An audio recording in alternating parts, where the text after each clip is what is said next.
النهاردة هنتكلم عن كتاب التربية الجنسية، وفي الكتاب ده مش هنعلمهم يعني ايه تفاصيل العلاقة الحميمية، لا نعلمهم التعليم الصحيح ان هو يحصن نفسه من الاعتداءات بدل انه يعيش في جهل او في خوف.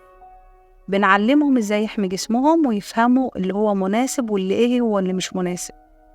اهداف التربية الجنسية للاطفال ان احنا ننمي الوعي الجسدي عندهم، نعرفهم اسماء جسدهم بشكل علمي محترم، نبني حدود شخصية إن ده جسمي ما ينفعش حد تاني يلمسه، نميز ما بين اللمسة الكويسة واللمسة اللي مش كويسة.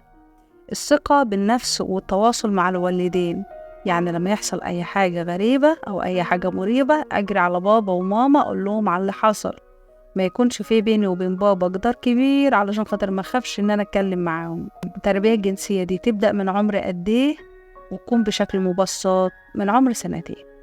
أعلمه أسماء أعضائه بحيث إن هو لما يجي يغير هدومه يبقى فاهم إن ده إيه وإيه وإيه.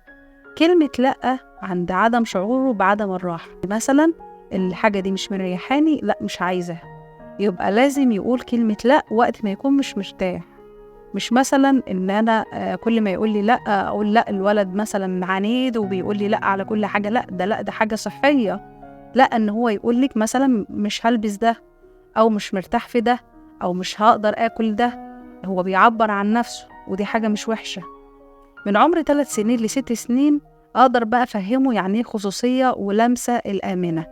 من 7 سنين ل12 سنة هيبتدي بقى يخش على سن المراهقة، هيبتدي يحصل تغيرات جسدية في جسمه، لازم أعرفه إزاي يتعامل مع التحرش، وإن ممكن أي حد يعمل معاه أي شيء يبقى لازم يبقى فاهم إن دي حاجات خارجة وما ينفعش إن هي تحصل وما اسمحش أبدا بيها. من 13 سنة فيما فوق يعني هنا هنتكلم عن العلاقات والإنجذاب والحاجات اللي بتحصل، الحلال والحرام والحاجات اللي بتحصل بطريقة شرعية وعلميا هنقولها بطريقة مهذبة.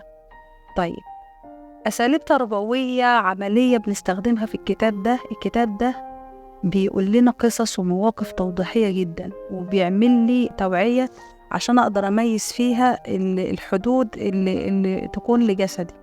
كمان بيبقى عامل لي حوار مفتوح من غير سخرية أو من غير أي حاجة، بعلم طفلي جمل واضحة زي مثلا ما تلمسنيش، أو هقول لبابا وماما. في بقى أخطاء شائعة دايما بنحذر منها، زي مثلا إن أنا أتريق على أسئلة ابني لما يسألني مثلا أي سؤال، أو إن أضربه وأقول أنت قليل الأدب، أنت إزاي تقول لي كده، أو أستخدم ألفاظ زي مثلا عيب، أو إن أنا مشرح لهوش ولا فهمه وأقول له اخرس بس إزاي تقولي الكلام ده، أو إن أسيبه يقعد يبص على التلفزيون والإنترنت من غير مراقبة ويروح هو بقى يفهم من ورايا، ما أنا ما فهمتهوش وما اديتلوش إجابة صريحة، فهو هيروح يدور ويبحث عشان يفهم هو إيه ليه ما ردتش على سؤالي. تقول له على مواقف حصلت، مثلا حالات الأطفال اللي تعرضوا مثلا للتحرش من أشخاص مثلا موثقة مثلا حواليه، قرايب جيران قريبين في نفس المنطقة،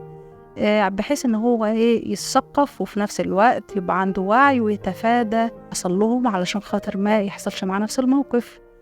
إزاي إن بعض الأطفال بيخافوا من العقاب أو عدم التصديق، وإن هو يروح يقول لبابا أو مامته على اللي حصل له لأنه هو عارف إن أهله مش هيصدقوه، أو إنه خايف من رد فعلهم، أو إن هو شايف إن هو هيتعاقب. فنصايح كده للآباء والأمهات: خلوا العلاقة بينكم وبين أولادكم دايما مليانة بالثقة والأمان. خلي ابنك يحس إن هو مش خايف عشان خاطر يجي يقولك على كل حاجة.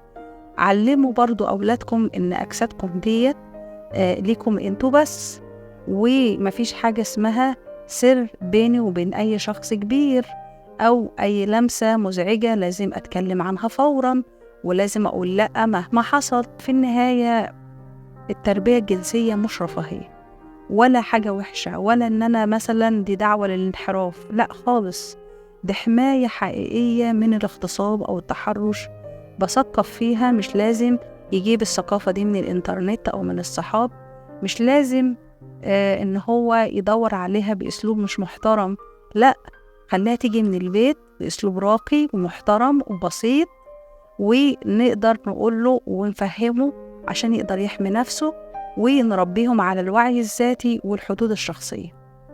تمام؟ ونعرفهم إن السكوت ده عن المواضيع دي عمرها ما هتكون حل، بالعكس السكوت ده يعتبر إنذار خطر، وما ينفعش أبدا أبدا نسكت على حاجة زي دي.